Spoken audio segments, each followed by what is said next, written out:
In his discussion of injustice, looking at the virtue of justice in On Duty's Book 1, Cicero is going to make a number of really important clarifications for us. The first of these is that there's two different ways to commit injustice. One of these is an active way, where we do something to somebody else.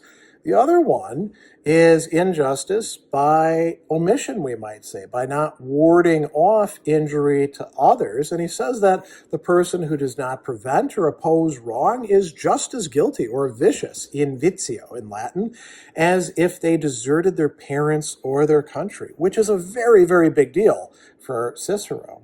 He also talks about the motives for which people commit injustice, and he talks about wealth. Three main things. We need wealth for certain things in life. We also use it for pleasures, and some people want it for power or influence, and then other people are motivated by ambition for authority or preeminence.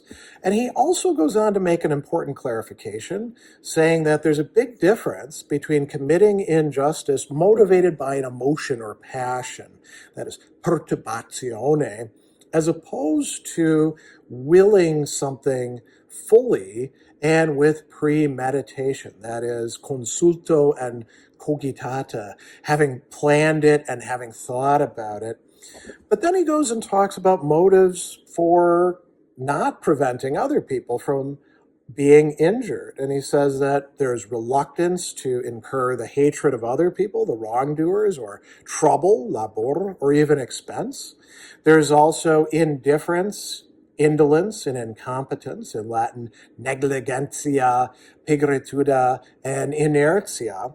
And then he talks about being preoccupied with our own studies, or self-interest, occupationibus, as getting in the way of helping other people. And he talks about two different interesting groups of people. One are philosophers, who he notes can often require being compelled to care about other people as they should.